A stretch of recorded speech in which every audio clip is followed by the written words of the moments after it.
We need Greenland for national protection. They have a very small population. Like the Panama Canal, Caribbean, the Gulf of America, the Arctic, and Greenland. In all instances, we stand ready to work in good faith with our neighbors. Donald Trump wants Greenland on America's map again. And now Canada is quietly moving in to protect it. The real Arctic power game has just started. When a superpower starts eyeing another nation's territory, it's not just borders that move. The entire global security equation begins to shift. Today's video breaks down the rising, silent tension between Canada, Greenland, Denmark, and the United States, a slow-burning Arctic power game under melting ice. This is not just about a remote island. It's about sovereignty, natural resources, military reach, and the future global balance of power. A few days ago, Canada's Foreign Affairs Minister publicly expressed support for Denmark after new signals emerged from Washington about bringing Greenland under stronger American control. In simple words, Canada is standing firmly with Denmark. The message is clear. The sovereignty and territorial integrity of existing territories must be respected. But here's the real question. Why does the United States care so much about Greenland? And why is Canada suddenly becoming so visible and active in this issue? Amid this tension, Washington appointed a special envoy for Greenland, a political figure whose unofficial mission has been described as laying the groundwork to make Greenland part of the U.S. Later, the messaging was softened with statements like, "We're not trying to conquer anyone," and "We don't want to take over anybody's country." However, by then, the signals were already out. The world had heard the intent, and the shockwaves had started to spread through diplomatic circles. This is exactly where the story gets interesting. To understand this drama, you first need to understand Greenland's importance. Greenland is the world's largest island, but with a very small population. Geographically, it sits at a crucial point in the north, between North America and Europe, inside the Arctic zone. From Greenland, you can monitor both the North Atlantic and Arctic Ocean. Because of climate change, Arctic ice is melting, slowly opening up new sea routes, fishing zones, and access to underground resources. Imagine this. If one powerful country gets dominant influence over Greenland, it gains strategic control over North Atlantic shipping routes, locations for advanced military radars, early warning systems, and air or naval bases, easier access to oil, gas, rare earth metals, and other strategic minerals buried under Arctic land and sea. For the United States, that combination makes Greenland a strategic jackpot. But there's a twist. Greenland is not some unclaimed empty land. Legally, it is part of the Kingdom of Denmark, while also having its own self-government. That means it has a political identity. It has a legal framework. Any attempt to buy or annex it directly challenges established international norms. Now, the obvious question, what does Canada have to do with all this? Canada is itself an Arctic power. Its northern territories stretch deep into the Arctic Circle. For years, Canadian leaders have argued that the Arctic is not a lawless, ownerless space, but a region of clearly defined national jurisdictions and shared rules. For Canada, Greenland-related moves bring several concerns. Security concern. Any major foreign military buildup near Greenland affects security dynamics in the north. Diplomatic concern. Denmark is a NATO partner, and internal tensions between allies weaken the alliance. Economic concern. Future shipping routes, resource extraction, and infrastructure projects in the Arctic will directly impact Canadian interests. This is why Canada decided to send a strong, visible signal. The Foreign Affairs Minister held a direct conversation with the Danish counterpart. Public statements emphasized respect for sovereignty and territorial integrity.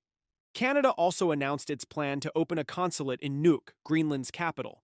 And this last part is very important. A consulate is not just a visa office. It is a symbol of physical presence, a tool to deepen political, economic, and cultural ties. A clear message: we are here, long-term. We care about what happens in this region. In international politics, showing up on the map is half the strategy. Canada's plan to open a consulate in Nuuk is more than a bureaucratic move. It aligns with a broader Arctic and security vision. Through this step, Canada aims to maintain direct communication with Greenland's authorities, coordinate more closely with Denmark on Arctic issues, strengthen its influence in Arctic governance forums and councils. At the same time, Canada is pushing its Western allies, especially within NATO, to stop treating the Arctic as a side note and start treating it as a central security region. Canadian officials have been sending a strong message. In the past, Canada contributed heavily to European security in 2 world wars.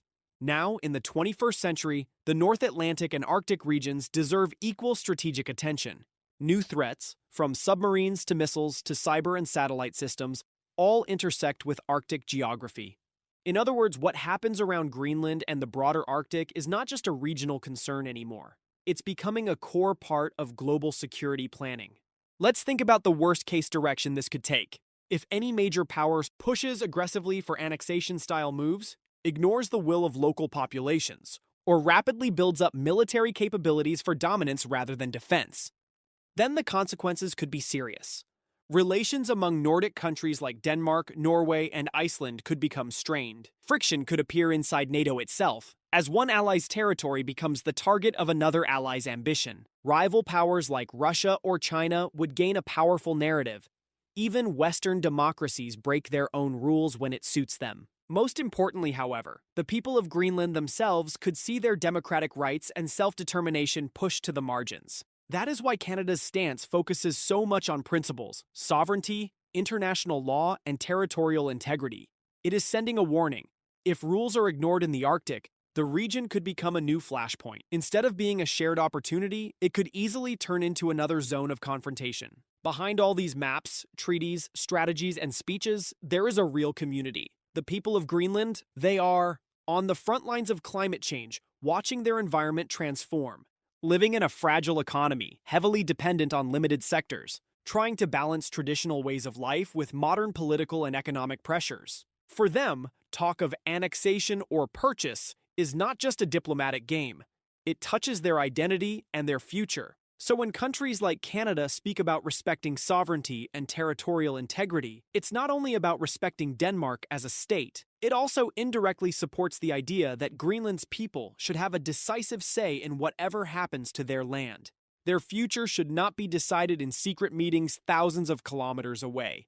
Now, zoom out from Greenland and look at the entire Arctic region. Russia has a heavy military presence across its Arctic coast, including bases and icebreakers. China calls itself a near-Arctic state and is increasing its scientific, economic, and diplomatic activities in the region. The United States, Canada, Denmark, Norway, and Iceland are all trying to secure their interests and influence. In this big picture, Greenland becomes a massive, unsinkable aircraft carrier of strategic value.